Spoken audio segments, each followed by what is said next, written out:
The Heat beat the Lakers 110-96. And I think this is unforgivable because they're playing without their best player or second best player is Jimmy Butler. Whether it's Bam or Jimmy, but they're right there, 1A, 1B. You can't lose by 14 to a team that doesn't have their best, one of their two best players. No, that's facts. I mean, it's embarrassing at this point. I mean, you know, how many games you're going to go when the same two people are not giving you any offensive production, right? It's, you know, both the same two people we're talking about, you know, Vando and Cam Reddish. and Prince, they 0-0. Yes. So unless the guy you were guarding scored 0-0, someone has to make up that point differential. And then I do. Go ahead. Yeah, that's the problem. Like, you know, you guys combined for 0. The guys you're guarding combined for 37. So that means someone has to take on that responsibility. And that's what ends up happening with team when you have lineups like this. Yeah, I'm looking. They had 1, 2, 3, 4, 5, 6, 7, 8. They had 8 guys in double figures. The Heat did. And the Lakers, Anthony Davis has been great. I saw him at an event the other night. Over the last 5 games, he's averaging 30, 13, 5 assists, 3.5 blocks, almost 2 steals, shooting 58% from the floor. And the Lakers are 1-5 in those ball games. LeBron did not have it tonight. Played 38 minutes. He was 6 of 18. Or 6 from the 3-point line, and he didn't attempt a free throw. He didn't. That tells me he wasn't as aggressive as he needed to be. He did have 6 rebounds, 6 assists, but he was minus 20 tonight, and that's very unlike him. For him to play that many minutes and shoot that poorly from the field. But that's just go ahead. What ends up happening, Unc, is the whole thing of what I've always been saying. If you have 2 guys on there that's not meant for offense, meant for defense, that means we're going to sit and net LeBron. So we're not going to allow him to come. So you're guarding LeBron. I'm right behind you. My other guy's right behind you. So he's seeing 3 people all the time. And we're like, pass it to the guys. Now this guy takes 1 shot. Why am I ever going to guard? Why am I going to stop guarding LeBron with you? He takes 1 shot like he's not a threat. You're playing 3-on-5. So it's easy to keep LeBron James out of the lane if he has to run through 3 people. So he's forced to shoot jumpers. It's like playing his own. Right. You can't play that many minutes. Taurean Prince played 29 minutes. He gave you 0 points. Cam Reddish played 19 minutes. He gave you 0 points. Jerry Vanderbilt played 16 minutes. He gave you 4 points. So those are guys that you were counting on. And between the 3 of them, they gave you 4 points. And that's what happens, Gil. Let's just say in this, when you look at a team, if one of my superstars isn't having a good day, where else can I get offense from? Can I get some of my role players to go give me 20? Can I get 2 of my role players? One give me 20, the other give me 15. Because AD, both of those, the likelihood of both of those guys being off isn't very likely. One of those guys are going to have it going. And so I know I'm going to get somewhere between 20 and 32 from one of those guys. Now, both of those guys, they normally give me around 50 and 20 rebounds a night. LeBron didn't have it tonight. Austin Reeves played great. 7 of 12, 8 of 9 from the free throw line. He was sensational. But I'm counting on Jerry Vanderbilt. I'm counting on Taurean Prince. I'm counting on Cam Reddish. I'm counting on them to do what? What exactly am I counting on them for? And what am I counting on them to do? You're counting on them to have a nice cardio day is what you're counting on. Like, there's a problem when Kevin Love plays 28 minutes. You know there's a problem. Kevin Love, 28 from Love, 35. Who can? Oh my God! Like when I seen he was playing, I'm like, yo, at least go at him. He had 10 points and 14 rebounds. He couldn't even play in the Denver series. Nope. Nope. And the thing is, the Lakers out-rebounded them by 11. The Lakers out-rebounded them by 11. And you lose. The Lakers, they got to get better three-point shooting. I mean, they got outshot from the three-point line, 16 made to only the Lakers were 4 of 30 from the three-point line. You're not going to win very many games. Even if your 2 superstars go off, you shoot that poorly from the 3-point line, and you allow the other team to plus 13 you from the 3-point. So they got 39 more points from that line than what you got. The likelihood of you winning, and the Lakers was 22, they were 22 or 24 from the free throw line. So they were aggressive, but you getting ones and twos, they're getting threes. It's like, okay, if we translated to football, it's like having Lamar Jackson, but he has no receivers at all, right? There's no receiver. So it's easy to set the defense knowing that you can only run. You cannot pass the ball because there's nobody here to catch it. It makes it harder.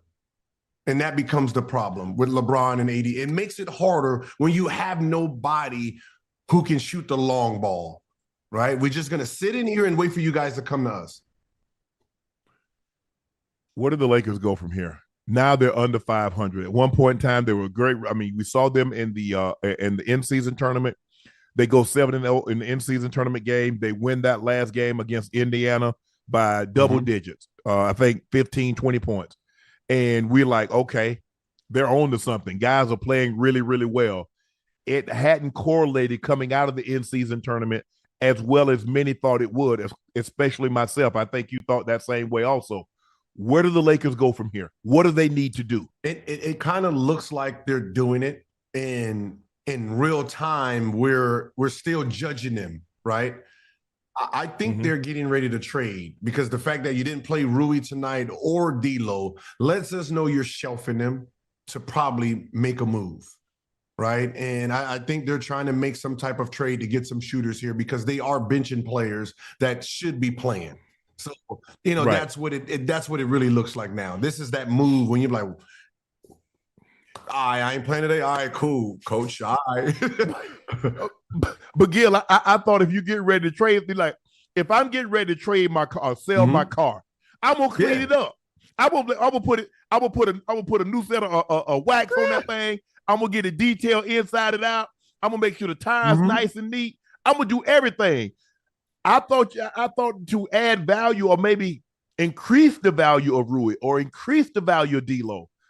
Wouldn't you like get these guys and say, come on, guys, y'all gonna give us something? No, I think the value of Rui and D'Lo has already been set. I think that's where Van came in, right? Like where the hell he comes from? Because I think they're trying to show that he's healthy, his foot is healthy, and we can probably move him and try to see if we can, get some type of blockbuster trade. Yeah, the thing about the Lakers, they have very tradable contracts. A Vanderbilt contract is very friendly. D'Lo contracts friendly. Rui is friendly. I think Taurean Prince is on a 1-year deal. If you want to decide to move him, it's just for whatever reason. And I remember when they made the move last year, and the guys like, okay, you got a year under your system. You played with AD, you played with LeBron, you played with Austin Reeves.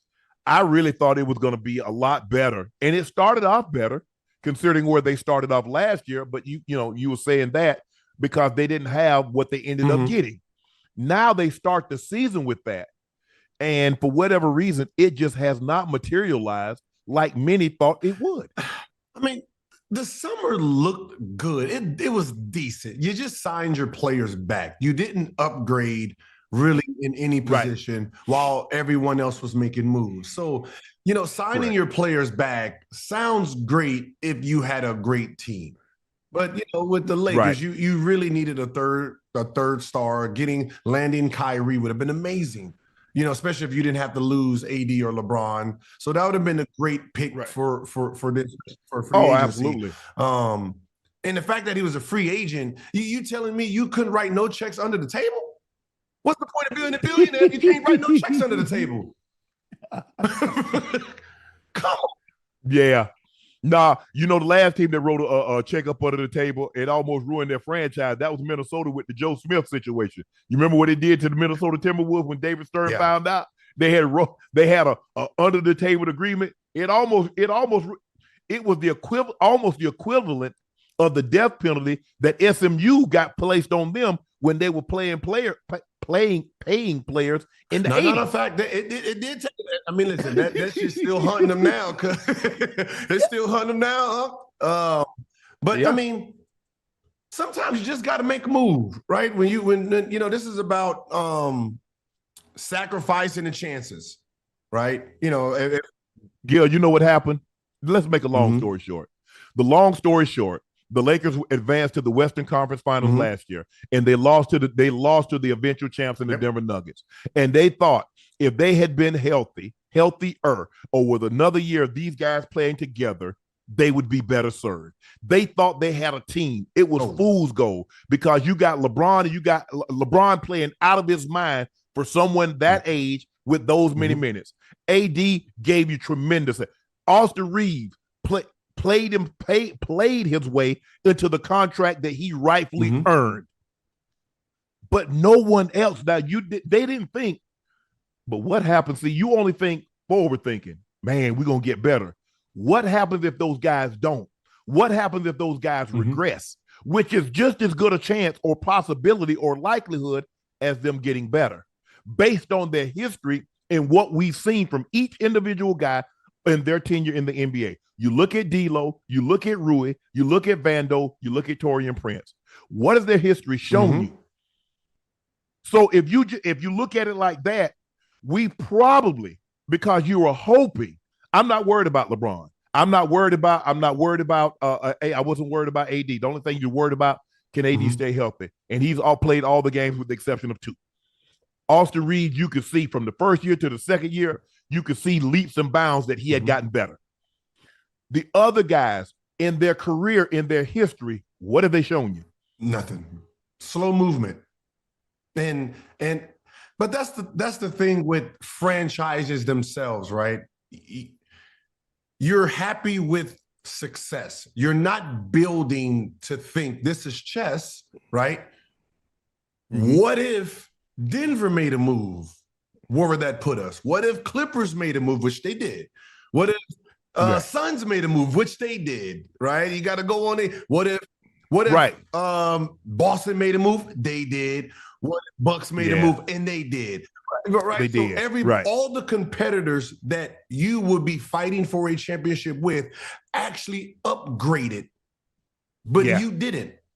Right. They got exponentially You had to better. be thinking that, hey, when we go into the summer, these guys are going to be looking to make moves to jump in front of Denver, right? Because as of now, we're not as good, or we would have won. So we have to get a piece to get in front of them. So if you know everyone has to at least get a piece, you should have been going after that too. I agree.